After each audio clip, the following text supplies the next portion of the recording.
Vamos a hablar de otro de los temas que preocupa en nuestro país, que tiene que ver con la aprobación del trigo transgénico. Y en la provincia de Buenos Aires, agrupaciones de la agricultura familiar hicieron un reclamo ante la justicia para que se detenga este uso por las causas que puede generar en el medio ambiente y también en los alimentos que cada uno de nosotros consumimos. Para hablar de este tema estamos en comunicación con Fernando Cabaleiro, él es abogado. Fernando, muy buenas tardes. Nahuel y Amanda, te saludamos. ¿Cómo estás? Muy buenas tardes, ¿cómo andan? Muy bien, muchísimas gracias por esta comunicación con La Voz de la Ciudad, segunda edición.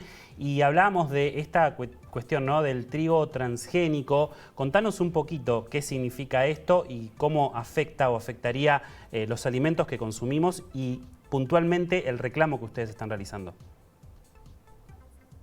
Bueno, en octubre se aprobó por el Estado Nacional el trigo modificado genéticamente que incorpora la tolerancia a la sequía y al glufosinato. Obviamente que bueno, es otro transgénico más que se suma a los ya más de 60 aprobados en la Argentina, pero obviamente en este caso estamos hablando de un cereal que es básico para el sistema alimentario argentino, que es resistido por todos los sectores, venimos cuestionando el modelo agroindustrial, inclusive también ahora por el sector del agronegocio, porque bueno, es el primer trigo transgénico del mundo. Hasta ahora, bueno, era el único cultivo que todavía no había sido alcanzado por esta técnica que es de la transgénesis, que es modificar genéticamente a los cultivos.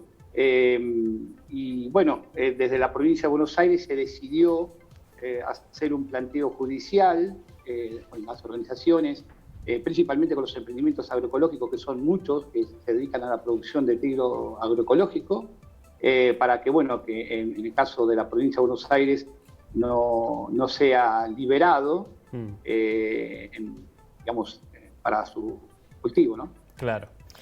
Y Fernando, ¿qué es lo que dicen las autoridades, ¿no?, el Ministerio de Agricultura de la Nación ante la iniciativa que ustedes están impulsando ante este reclamo? Sí, nosotros estamos haciendo el planteo específicamente con la provincia de Buenos Aires porque estamos exigiendo de que el tema sea abordado por las provincias, porque hasta el día de hoy todo el tema de los transgénicos era resuelto y es resuelto por el Estado Nacional sin intervención de las provincias. Las provincias son dueñas de sus recursos, de sus bienes ambientales y no participan, no intervienen en el proceso de aprobación de los transgénicos. En el caso del trigo, bueno, es un cultivo emblemático que está en auge la producción agroecológica cada vez más, y en el caso del trigo es, digamos, como una especie de ícono. Y por lo tanto, bueno, estos emprendimientos que son muchos, junto a las organizaciones y asambleas de pueblos fumigados y también comunidades originarias de la provincia de Buenos Aires, decidieron plantear el tema en la jurisdicción de la provincia de Buenos Aires, pero reclamando la protección de estos emprendimientos agroecológicos y por lo tanto que no sea liberado este trigo transgénico, que de liberarse, bueno, la contaminación genética es inevitable, o sea, no se podría asegurar el día de mañana la calidad que presentan estos trigos no modificados genéticamente en cuanto a todo, ¿no?, la calidad nutricional y los riesgos que puede implicar y que implica un trigo modificado genéticamente, ¿no? Fernando, ¿se espera que Brasil pueda aprobar, digamos, el ingreso de estos productos por parte de Argentina para que se comiencen a utilizar este tipo de alternativas que propone el gobierno? ¿Se está esperando la respuesta de Brasil puntualmente? Bueno, nosotros trabajamos en red con las organizaciones y con la campaña permanente contra los agrotóxicos y por la vida de Brasil. Ellos han participado en la audiencia que se hizo en la CNT-Bio.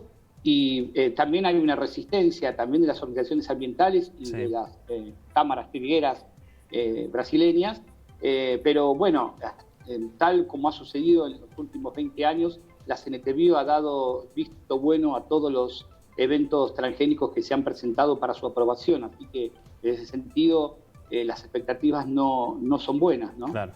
Bien, y Fernando, también ustedes proponen la agroecología. Nos gustaría que nos puedas contar un poquito más en qué consiste. Sí, bueno, nosotros lo que se está planteando acá es, digamos, hay muchos emprendimientos, se ha conformado desde el 2016 la red de municipios que promueven y fomentan la agroecología, que es la RENAMA. De las organizaciones de pueblos fumigados, en abril de 2017 se hizo una campaña para promocionar la agricultura tradicional, que es volver a las fuentes, ¿no? De respetar los ciclos de la tierra, no utilizar agrotóxicos, no utilizar fertilizantes sintéticos, porque claramente el modelo agroindustrial que hoy domina la agricultura, como lo ha dicho la ONU, es altamente problemático y ya ha llegado a un punto de inflexión. En la agricultura industrial hoy se están utilizando más de 600 millones de litros de agrotóxicos y más de 5.000 kilos de fertilizantes por año.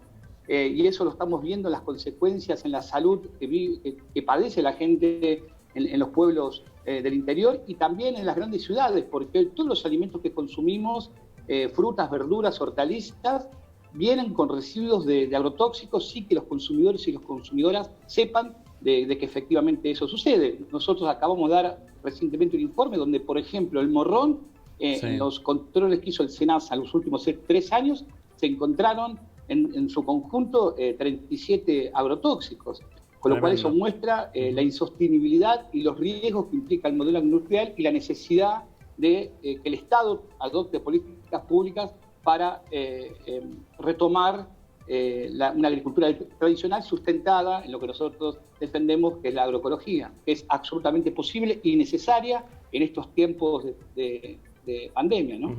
Y Fernando, ¿hay alguna diferencia en cuanto al precio, a lo comercial, entre el trigo transgénico y el no, digamos, el que no es transgénico para el productor? Claro. No, eso está probadísimo, o sea, inclusive hay estudios y trabajos hechos por Eduardo Cerdá, que es el ingeniero agrónomo de la RENAMA, porque obviamente, o sea, se reemplaza estos insumos que cada vez son más caros, los agrotóxicos y los fertilizantes representan un costo cada vez más elevado. Claro. Y obviamente hay un proceso de transformación que requiere que haya políticas públicas del Estado para solventar ese proceso de transformación, porque no es fácil, claramente, eso es así. Claro. Y además entender, ¿no? Como estabas comentando recién, Fernando, que es algo que nos afecta a todos porque no deja de ser lo que estamos consumiendo y a veces por ahí ni siquiera nos damos cuenta porque también es todo un proceso aprender a leer las etiquetas, que bueno, eso quizás es un tema aparte, pero realmente es algo que nos involucra a todos. Y en el caso del trigo es un gran problema porque va a ser imposible distinguir, digamos, el pan, o sea, proviene del trigo, va a ser imposible distinguir si proviene de un trigo transgénico o no transgénico, y con eso se viola claramente los derechos de los consumidores a estar, tener información veraz de lo que están consumiendo, ¿no? Perfecto. Bien, Fernando, queremos agradecerte mucho por este contacto con La Voz de la Ciudad, segunda edición, para contarnos un poquito más, profundizar sobre el trigo transgénico que se está utilizando y aprobando en la Argentina, que después es lo que terminamos consumiendo todos, ¿no? Totalmente. Así que es importante que podamos tomar conciencia sobre estos temas y saber elegir. Muchas gracias, Fernando. Muchas gracias a ustedes. Fernando Caballero, abogado, hablándonos sobre esta cuestión, trigo transgénico en todo el país, pero en este caso la provincia de Buenos Aires, hicieron un reclamo ante la justicia, así que vamos a ver cómo se resuelve.